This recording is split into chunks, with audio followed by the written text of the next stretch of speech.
अधिकार। सुबह की धूप आंगन में फैली थी।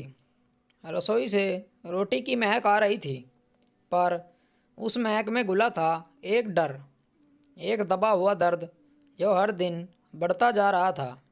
कोमल इस घर की बहू थी। 5 साल पहले ब्याही थी।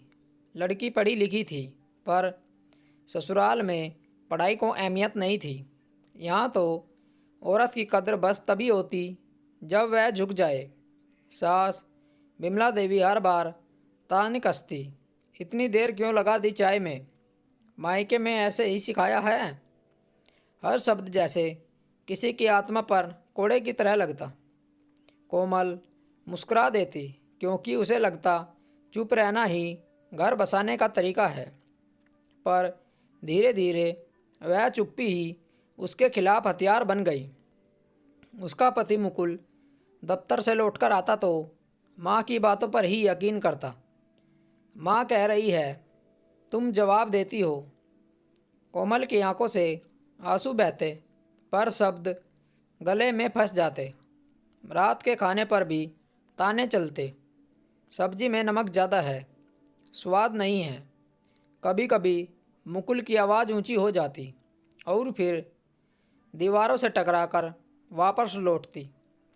वही आवाज़ जो हर रात कोमल के दिल को चीर देती। कोमल अपने कमरे में बैठी थी, हाथ में पुरानी डायरी लिए। उस डायरी में उसने अपने सपने लिखे थे। वह एक स्कूल खोलेगी, बच्चों को पढ़ाऊंगी। पर अब वह पन्ने भी धूल में दबे थे। एक दिन मायके फ़ोन किया। माँ बोली, बेटा सब ठीक है ना? कोमल मुस्कुरा दी, हाँ माँ, सब ठीक है, क्योंकि वह माँ को दुख नहीं देना चाहती थी, पर अंदर से टूट रही थी। हर दिन उसका आत्मविश्वास मर रहा था।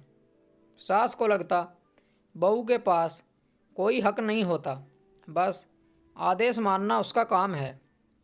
एक दिन बात बढ़ गई। मुकुल ने माँ के कहने पर कोमल को थप्पड़ मार दिया। पहली बार कोमल हिल गई, दिल कांप उठा, पर मुंह से आवाज़ नहीं निकली। रात को वह बहुत देर तक जागती रही। क्या यही जिंदगी है? क्या चुप रहना ही उसका धर्म है? सुबह जब सूरज निकला, कोमल ने खुद से एक वादा किया, अब चुप नहीं रहूँगी। वह सीधी सास के कमरे में गई, धीरे से बोली, माँ जी, गलती मेरी हो सकती है, पर मुझे इंसान समझिए, जानवर नहीं। बिमला देवी सकपका गई। पहली बार बहू ने इस तरह बात की थी। बहुत बोलने लगी है अब। तो बोलूँगी माँ जी, क्योंकि चुप्पी अब मेरा गुनाह बन गई है। मुकुल आया, क्या बात है? अब कोमल ने सीधा कहा, अब बात यह है कि मैं अब आपके साथ और अत्याचार नहीं सहूँगी। अगर आप सबको बहू नहीं नौकरानी चाहिए तो साफ कह दीजिए, मैं चली जाऊँगी। सास चिल्लाते हुए बोली, जा, फिर हमारा घर छोड़ दे। कोमल ने आंसू पोंछे और बोली, घर वह नहीं जहाँ दीवारें हों, घर वह होता है जहाँ इज्जत हो। वह निकल पड़ी घर से, बिना कुछ लिए, बस एक डायरी और आत्मसम्मान लेकर। रास्ते में हवा तेज थी, पर अब उसके कदम मजबूत थे। वह अपने मायके नहीं गई, सीधी स्कूल पहुंची, जहाँ पहले पढ़ाती थी। प्रिंसिपल ने पूछा, कोमल, इतनी जल्दी वापस? वो मुस्कुराती है, हाँ सर, अब मैं बच्चों को पढ़ाने आई हूँ। वह फिर से अपने सपनों में लौट आई। धीरे धीरे उसने स्कूल की एक शाखा खोली, नारी निकेतन नाम रखा। हर बच्ची जो वहाँ आती, कोमल उसे सिखाती, डरना मत, चुप मत रहना, आवाज़ उठाना, वरना दुनिया कुचल देगी तुम्हें। एक दिन उसी स्कूल में बिमला देवी आई, सिर झुकाए हुए, बहू माफ़ कर दे मुझे। कोमल ने मुस्कुराकर कहा, माँ जी, माफ़ी नहीं चाहिए, बस समझ चाहिए। मुकुल भी साथ था। कोमल, मैं शर्मिंदा हूँ।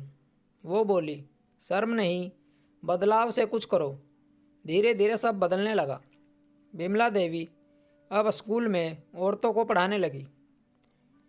मुकुल ने भी औरतों के हक पर बात करनी शुरू की और कोमल, वह अब सिर्फ बहू नहीं थी, वह एक मिसाल बन चुकी थी। उसने दिखा दिया कि अत्याचार के खिलाफ उठी आवाज़ सिर्फ एक घर नहीं, पूरे समाज को बदल सकती है। हर औरत जो चुप रहती है वह सिर्फ खुद नहीं, आने वाली पीढ़ियों को भी बांध देती है। अगर दर्द मिले तो आवाज़ उठाओ, क्योंकि इज्जत की लड़ाई हर इंसान का अधिकार है। दोस्तों, अगर कहानी अच्छी लगी हो तो कहानी को लाइक और शेयर करें और चैनल को सब्सक्राइब करना न भूलें। मिलते हैं एक और अच्छी कहानी के साथ। कहानी सुनने के लिए धन्यवाद। राम राम दोस्तों।